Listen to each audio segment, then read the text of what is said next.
Hello! C'est hello! Il va peut-être falloir revoir l'intro. Non, si vous avez des idées d'intro, décidément, je suis preneuse parce que là, c'est vraiment n'importe quoi. Anyway, alors, pour ceux qui ne connaîtraient pas du coup ma chaîne, bienvenue sur The Countryside. Aujourd'hui, en fait, j'ai envie de vous parler d'un sujet qui me tient vraiment à cœur et que j'ai envie de partager avec vous, c'est le sujet de l'hypersensibilité. Évidemment, ça me tient à cœur parce que vous l'aurez sans doute deviné, je suis une personne assez hypersensible. Je dis pas ça juste parce que je présume que vous me connaissez très bien et que vous avez des caméras partout chez moi, sinon ce serait flippant. Mais surtout parce que si je fais une vidéo dessus, c'est aussi parce que le sujet me concerne, ce qui paraît assez logique.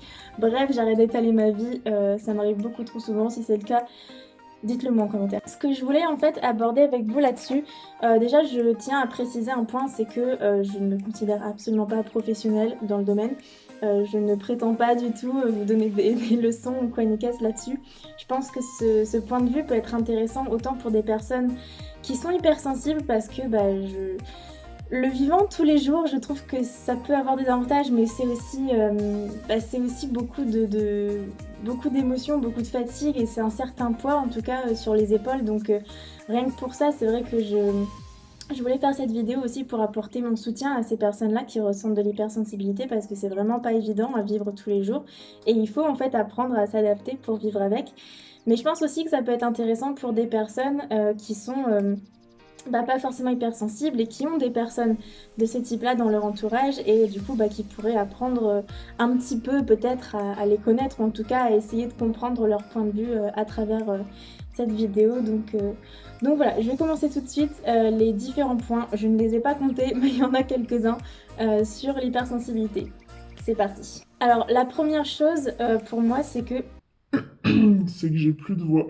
pour moi, le premier point, c'est vraiment un truc entre guillemets assez général, mais que je ressens vraiment énormément. C'est que l'hypersensibilité, je la ressens à travers les cinq sens. C'est-à-dire que j'ai l'impression de vivre tout beaucoup plus intensément. J'ai l'impression que c'est le cas de la plupart des personnes hypersensibles, mais je suis pas sûre à 100% que tout le monde le vive comme ça. Même si souvent, dans mon entourage, les personnes hypersensibles ont ce genre Alors, qu'on soit bien d'accord sur un truc, on ne parlera jamais de symptômes dans cette vidéo. L'hypersensibilité, c'est pas une maladie, ça peut très bien être un don d'ailleurs, mais il faut savoir le gérer. Voilà. Donc l'un des critères, voilà, on va dire ça peut être l'un des critères de l'hypersensibilité. Au niveau de la vue, je sais pas comment l'expliquer, mais c'est vrai que des fois j'ai l'impression de percevoir les choses différemment, de voir des détails que d'autres personnes ne voient pas. Donc voilà, dites-moi si vous, c'est plus flagrant pour les personnes qui pourraient vivre ça. Mais c'est vrai qu'au niveau de la vue, c'est plus... En fait, ouais, j'ai l'impression de voir les choses pleinement et pas juste dans leur ensemble. J'ai toujours l'impression de voir le détail. Et j'ai l'impression que c'est quelque chose que tout le monde ne... Enfin, une possibilité que tout le monde n'a pas forcément, ou alors des gens qui ne prennent pas le temps de détailler des choses. Et moi, je vois toujours tout dans le détail, en fait. C'est vraiment l'impression que j'en ai. Au niveau de l'ouïe, par exemple, il y a beaucoup de sons, des fois, qui peuvent être très vite envahissants pour moi. Donc, je sais pas vraiment... Voilà, encore une fois, c'est différent d'une personne hypersensible à une autre. En plus, on peut être hypersensible sur certains points et pas sur d'autres. On peut être hypersensible à une période de sa vie, surtout en ce moment, avec l'ambiance qui était quand même assez anxiogène avec le Covid. Donc, on peut être hypersensible pendant cette période-là, mais ne pas l'avoir été avant. Enfin bref, l'hypersensibilité, vous l'aurez sûrement compris, c'est très complexe. Mais voilà, je vous donne au moins mon point de vue pour espérer pouvoir peut-être permettre à certaines personnes de se sentir moins seules dans cette galère. Donc oui, au niveau de l'ouïe, c'est vraiment quelque chose pour moi des fois de très fort, de très... ça peut vite me prendre toute mon attention et des fois ça peut vraiment m'envahir. Comme par exemple, alors il y a des bruits où vraiment j'aime pas ça. Quand c'est des bruits par exemple, la fourchette qui crisse dans l'assiette, là c'est genre, ça me donne des frissons. Et là où quelqu'un serait juste en mode oui, enfin c'est pas agréable, moi je grimace parce que ça résonne au plus profond de mon être, je sais même pas comment l'expliquer, mais c'est un calvaire en fait. 5 minutes après, j'ai encore le bruit qui résonne dans ma tête. Et j'aimerais bien éviter ça, mais voilà, c'est vraiment très très désagréable, tout comme la craie sur le tableau. Enfin voilà, ce genre de crissement, c'est vraiment, je supporte, mais alors pas du tout. Ça peut être aussi, des choses, alors au niveau du goût, je sais pas. Je saurais pas dire si je sens plus de choses que d'autres personnes. Par contre, les odeurs, je trouve que c'est toujours très subtil et surtout ça me rappelle énormément de souvenirs. Je sais que de base pour tout le monde, les odeurs c'est assez puissant et c'est vrai que moi généralement quand je sens une odeur, je revois un lieu directement, je revois, avec précision, ça peut être des vacances, ça peut être un moment avec une personne, comme les musiques en fait d'ailleurs. Le fait d'écouter de la musique, c'est quelque chose qui m'est particulièrement cher. Et voilà, la musique de toute façon c'est ma passion. Et d'ailleurs pour petite pub, d'ailleurs pour ceux qui seraient intéressés, je fais également de la musique, je joue de la flûte, j'essaye de me mettre un petit peu à la guitare et aussi surtout je chante. Donc du coup voilà, je vous mettrai dans la description du coup mon autre chaîne YouTube Low Music si jamais vous avez envie d'en savoir plus. Donc la musique pour moi ça peut être un remède en fait. Et ça peut être aussi une source de souffrance si par exemple c'est un moment que j'ai passé avec une personne que j'ai envie d'oublier. Si j'entends la musique alors que j'avais pas envie de l'écouter, je vais me remémorer ces moments et cette personne et ça peut en fait m'apporter plus de souffrance que de bien-être. Et à l'inverse, en fait j'ai des musiques un peu pour tout. J'ai des musiques qui vont me rendre plus forte, des musiques qui vont m'apaiser, qui vont me calmer si jamais j'ai besoin de me calmer. Des musiques qui vont me réconforter, des musiques qui vont me permettre de me sentir peut-être plus courageuse pour affronter quelque chose de plus stressant. En fait, ouais, voilà, j'ai j'ai vraiment des musiques pour tout, c'est assez incroyable. Ensuite, du coup, pour le deuxième point, je dirais que c'est vraiment le côté de, pour moi, les émotions sont vraiment amplifiées. Et alors ça, c'est un truc, c'est vraiment, je crois que c'est la base en fait de mon hypersensibilité. En tout cas, il y a des personnes qui le vivront peut-être autrement. Mais je sais que moi, à chaque fois que je me rends compte que je suis hypersensible et à chaque fois que je me renseigne sur le sujet, et souvent je me dis ça me parle, ça c'est sûr, c'est moi. Et souvent ça implique les émotions. Et en fait, ça implique énormément de choses dans les émotions. C'est que tout simplement, je suis un comment appeler ça, je suis sans filtre en fait, je peux absolument pas les cacher et mes émotions se retranscrivent sur mon visage très littéralement. Donc si vous voyez que je suis heureuse de faire cette vidéo, c'est que je le suis, je vous cacherai absolument pas si jamais un jour bah vraiment je serai pas trop de bonne humeur ou je serai fatiguée, c'est un truc qui se voit. D'ailleurs je sais pas, est-ce que je suis fatiguée? Est-ce que vous pensez que je suis fatiguée? Je pense pas avoir trop de cernes mais bon voilà. Mais c'est incroyable à quel point il y a des choses des fois qui peuvent avoir un impact assez énorme sur moi. Et par exemple, une longue discussion, si ça me demande trop d'énergie, en fait, c'est un peu ça, c'est un peu un système d'énergie et de comment me reposer et me recharger. Il y a beaucoup de personnes qui font des vidéos sur l'hypersensibilité sur YouTube qui parlent de se recharger. Et par exemple, si je suis une trop longue conversation, je sais qu'au bout d'un moment, ça va me fatiguer. Et si la personne, elle continue à parler, je vais décrocher. Je vais lui dire que bah, je suis désolée, mais qu'on continuera la conversation plus tard parce qu'il y a un moment donné où je peux plus, en fait, c'est stop. Et c'est un peu contre mon gré parce que ce qu'elle dit, c'est peut-être très intéressant. Mais si à ce moment-là, je suis très fatiguée, ouais, je me sens vraiment épuisée et à ce moment-là, c'est plus la peine, quoi. J'écoute plus rien, je suis KO et même des fois, si jamais j'ai déjà eu d'autres choses plus fatigantes dans la journée, bah ça peut carrément me faire craquer à la fin en fait. Surtout si jamais j'exprime pas ce besoin en fait de peut-être juste de silence, de calme. Si je l'exprime pas et que je subis la conversation, je vais avoir tendance après à craquer et clairement à pleurer et pas savoir pourquoi en fait. Et tout simplement, bah, je l'ai compris il y a vraiment pas si longtemps que ça, que bah, ça pouvait être dû au fait que je m'étais pas octroyé de pause, je m'étais pas permis de me reposer. Et je pense que des personnes hypersensibles se fatiguent beaucoup plus vite en tout cas que des personnes qui ne le sont pas. Bah pareil, dites-moi en commentaire si vous le ressentez comme ça, mais moi clairement je le ressens, je suis toujours beaucoup plus fatiguée que d'autres personnes. Faire un voyage en train, si j'ai mon sac à dos plus ma valise qui sont déjà très lourds, que j'ai dû, bah, si je dois faire un changement de gare avec un tram, machin, si c'est tout un voyage qui prend plusieurs heures, ça va m'épuiser. Et des fois je me dis, bah, je préfère choisir le voyage qui est plus court où il y a moins d'arrêts, même s'il est un peu plus cher, plutôt que l'autre voyage. Et bah, par exemple, je connais des personnes qui sont pas du tout à faire ça, qui me diraient, mais enfin, t'es folle, genre économise de l'argent. Je lui dirais, ouais, mais pour moi, ma santé, elle est importante. Et en fait, il y a des gens qui sont pas toujours d'accord là-dessus parce qu'ils voient que le côté économie. Et le problème, c'est que moi, en fait, bah, j'ai du mal des fois à choisir quand ça implique une énorme fatigue, quand ça implique bah, finalement ma santé, parce qu'après, je vais tellement être KO que potentiellement je vais m'écrouler le soir, je vais pleurer sans savoir pourquoi et après je vais me dire bah tu m'étonnes, j'ai fait un voyage de plusieurs heures où j'ai dû changer de gare, prendre le métro, où c'était méga stressant, j'étais pas sûre d'arriver à l'heure pour avoir mon train. Mais en fait, fatigue plus stress, mais à la fin de la journée, ça peut être une grosse source de fatigue pour moi. Du coup, ce qui est aussi important de souligner là-dedans, c'est qu'au moment de pleurer, bah c'est normal en fait. Je sais bien que c'est pas évident et que des fois, bah, on n'est pas forcément seul chez soi. Je sais que moi là, cette année, j'ai mon appartement et je suis vraiment très contente de l'avoir rien que pour moi. Aussi pour ça, ça peut paraître bête, mais parce qu'au moins, si jamais j'ai envie de pleurer, je dérange personne, il y a personne pour me déranger, et si j'ai envie de chialer, eh ben je chiale les gars. C'est ok, parce qu'en fait, on a des émotions qu'on doit extérioriser, comparé à d'autres personnes qui vivent tout en intérieur et où c'est ok, elles se sentent bien. Pareil, je connais des gens, ils n'ont pas besoin d'évacuer comme moi. Et même si jamais ils ont passé une sale journée, ils n'ont pas besoin de pleurer. Et c'est pas parce qu'on pleure qu'on est un bébé, absolument pas. On pleure pour se décharger de cette énergie qui est un trop-plein en fait.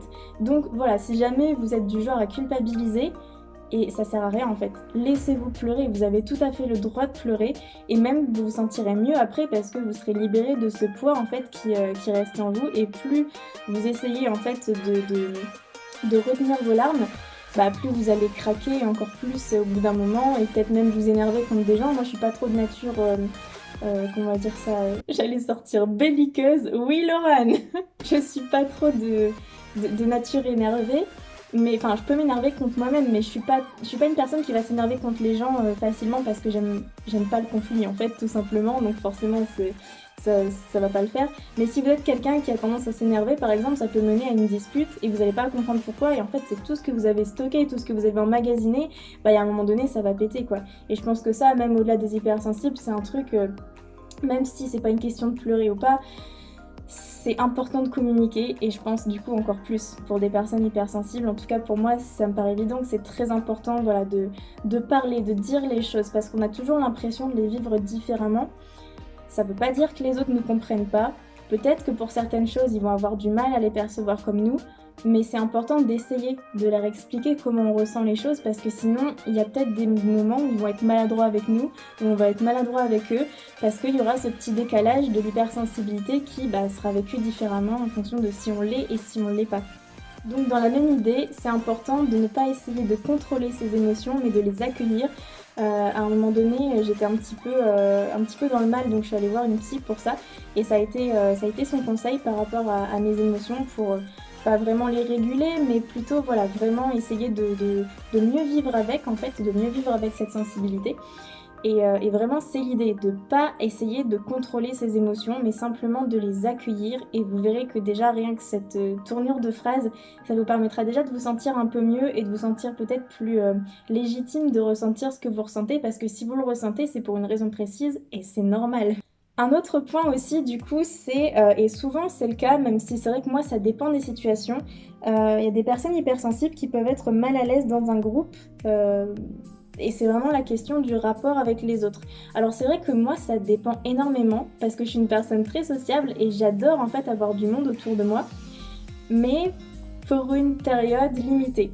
J'aime pas, par exemple, si c'était, bon ça je l'ai jamais fait, mais admettons que ce soit passer un mois complet en vacances, je sais pas moi, on part à la montagne avec toute une bande de potes où on est un certain nombre, genre allez, au moins 10, pendant tout un mois. Ça je pense que je pourrais pas, pour la simple raison que ce serait un trop plein en fait pour moi d'énergie, ce serait trop en fait... trop d'énergie à dépenser en fait. Je serais contente de voir ces personnes-là, je serais contente de passer du temps avec elles, je serais contente d'avoir ce truc de communauté, parce que je pourrais pas rester seule non plus pendant une trop longue période, mais j'ai besoin en fait d'un équilibre entre les deux, et si j'ai pas de moments seule à moi, et ben j'aurai pas de moment pour me recharger. On en revient au même problème que tout à l'heure, et en fait ça, tout simplement ça m'épuiserait, et voilà, je pourrais craquer de nouveau. Et donc dites-vous bien que si vous êtes dans ce cas-là et que des fois vous avez du mal à gérer en fait vos ressentis en groupe, et ben c'est normal aussi, et c'est pas grave, et ça veut dire qu'à ce moment-là vous avez peut-être passé assez de temps avec vos amis et que vous avez besoin d'un moment seul pour vous. c'est tout à fait normal et vous avez tout à fait le droit de vous octroyer un moment juste pour vous, que ce soit chez vous, que ce soit une balade dans la nature, que ce soit ce que vous voulez, voilà, vous faites quelque chose pour vous. Mais c'est vrai que du coup, dans le rapport aux autres, j'ai toujours eu un petit peu des fois ce sentiment de décalage et ça s'explique seulement maintenant. Et je pense que je le vis mieux aujourd'hui parce que je sais mieux le gérer et aussi parce que je sais que je suis hypersensible. Et personnellement, je pense que je l'ai toujours été. Et je pense que j'ai toujours eu, oui, ce décalage que j'ai pas forcément compris avant. Et j'aurais tellement aimé avoir des vidéos avant et qu'on m'explique avant que bah, j'étais une personne hypersensible, mais c'est un truc qui a été vu que dans les dernières années. Et donc forcément, on n'en parlait pas du tout avant et c'était pas forcément... On savait pas en fait si les gens étaient hypersensibles, on savait pas que c'était un fait, que c'était un phénomène en tout cas.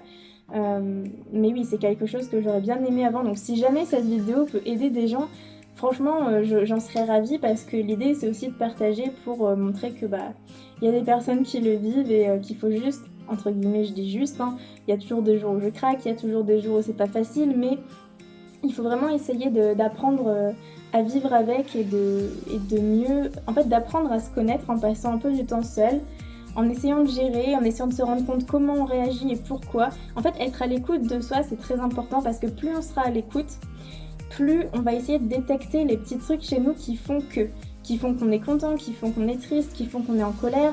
Et au bout d'un moment, on va comprendre notre fonctionnement et on pourra prévoir certaines réactions et on pourra aussi prévoir certaines situations pour éviter de après craquer. Par exemple, maintenant, je sais que écouter une personne parler pendant 2 heures sans intervenir et juste écouter, j'ai du mal. Donc à un moment donné, il faudra bien que je m'octroie une pause ou juste je dis on continue la conversation plus tard. Ou s'il y a quelque chose qui me demande trop d'énergie, je dis à la personne, là je suis un peu fatiguée, je te laisse. Et la personne comprend très bien, on n'est pas obligé de lui déballer tout le truc de l'hypersensibilité, on peut juste lui dire qu'on est fatigué.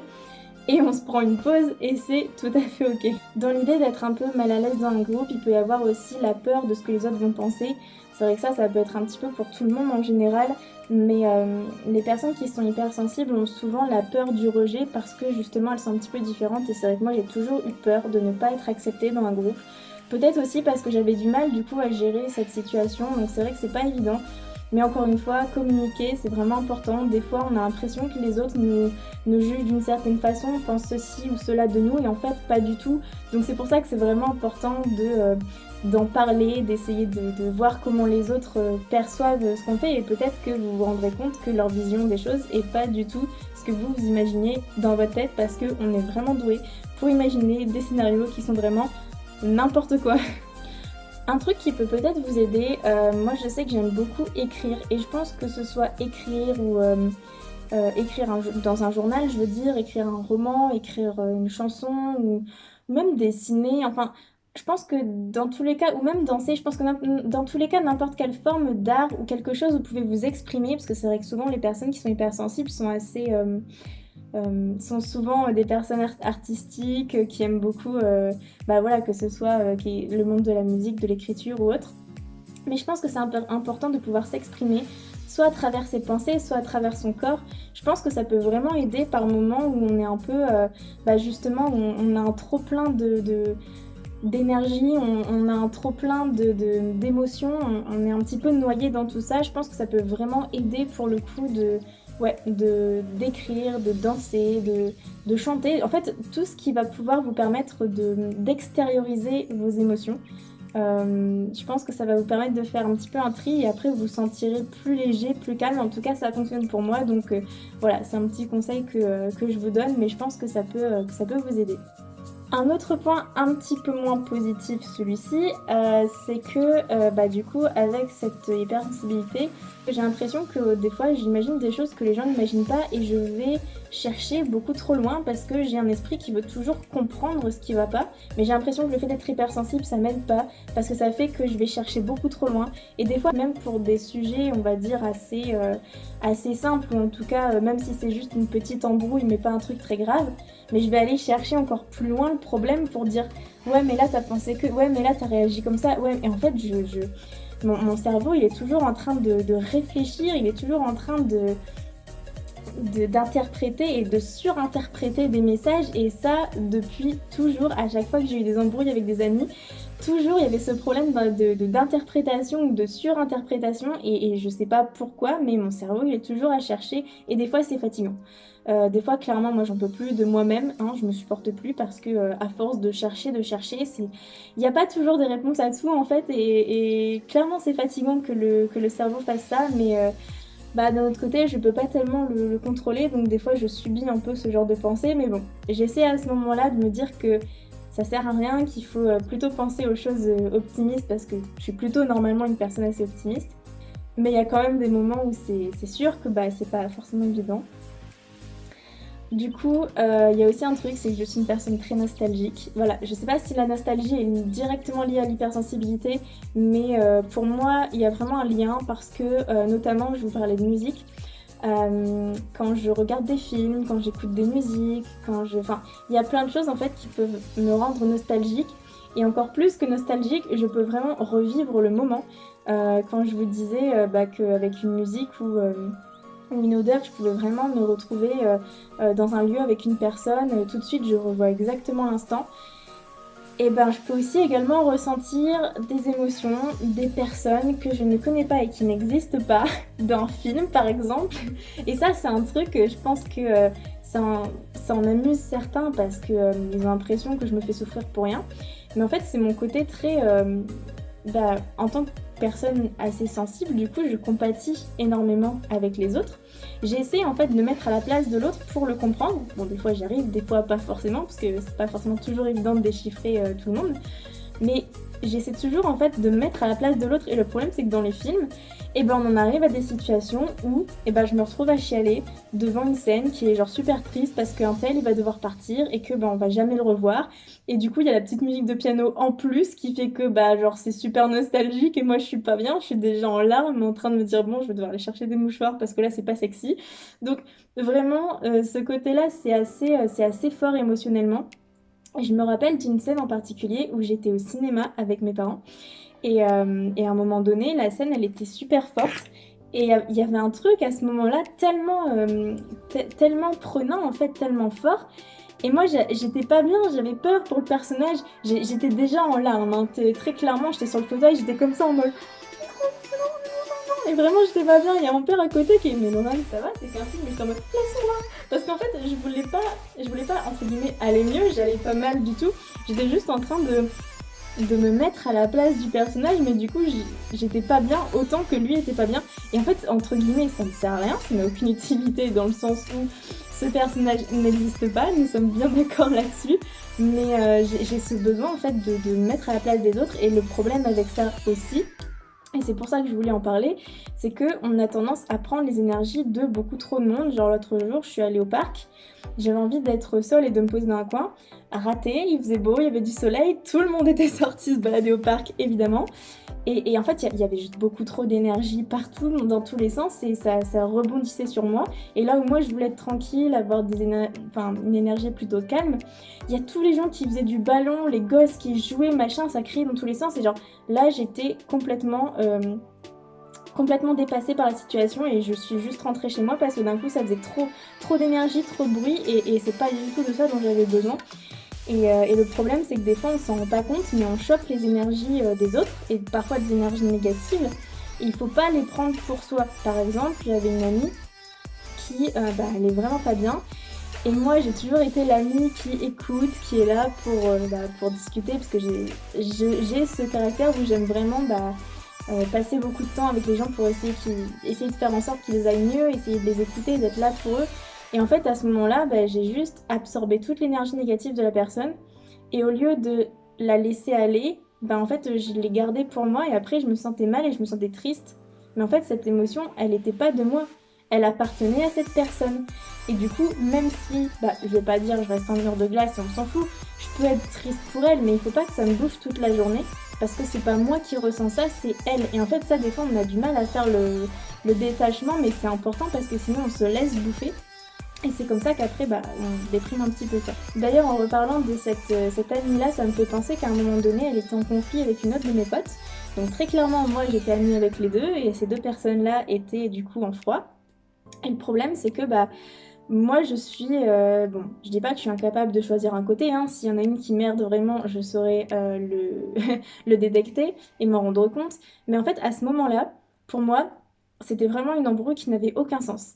Et le truc, c'est que moi, j'étais capable d'écouter un côté, du coup, de la conversation, enfin, du coup, un aspect, on va dire une version, et la seconde version et me dire: «Bah, chacune a raison et a tort dans certains trucs» et du coup, moi, je me retrouve entre les 2 et en fait, j'étais capable à ce moment-là de les comprendre toutes les 2, de comprendre les 2 parties, de comprendre pourquoi ils en voulaient à l'autre, mais en même temps de pas choisir un camp parce que j'ai horreur de ça et de rester, au milieu en mode, bah, essayer de les rabibocher, quoi. Mais c'est voilà, c'est pas forcément évident et on n'y arrive pas forcément, mais ce que je veux dire, c'est que du coup, bah, comme j'ai tendance à me mettre à la place des autres, j'ai tendance à les comprendre et du coup, des fois, ça m'arrive de pouvoir comprendre les 2 parties sans vraiment les juger parce que, moi aussi, je pourrais être à la place de ces 2 personnes-là, en fait. OK, je pense que ce sera tout pour moi. Ce sera tout. Je sais pas ce que je fais, putain. J'espère vraiment que cette vidéo vous aura intéressé, peut-être vous aura aidé. Si c'est le cas, j'en serais vraiment ravie. Voilà, j'avais vraiment envie de partager ça pour, pourquoi pas, aider des personnes qui pourraient être hypersensibles ou qui ne comprendraient pas d'autres personnes, des amis qui agissent comme ça, pourquoi ces personnes-là agissent de cette manière. Il y a énormément de choses à dire sur le sujet. Si jamais vous avez envie que j'approfondisse certains points, ou que je traite même d'autres questions sur l'hypersensibilité. Comme je vous ai dit, je suis pas une pro dans le domaine, mais bah, ça m'intéresserait aussi de creuser dedans puisque bah, forcément ça concerne pas mal de personnes et j'en fais partie, donc ça m'intéresserait dans tous les cas. Mais du coup, voilà, n'hésitez pas à me le dire en commentaire, ce serait vraiment intéressant de voir ce que vous en pensez, si vous avez envie que je développe quelque chose. Dans tous les cas, voilà. J'espère que cette vidéo vous aura plu. Merci beaucoup de l'avoir regardée et n'hésitez pas à me suivre pour ne rien rater des prochaines vidéos. Et sur ce, je vous dis à la prochaine. Ciao, bye.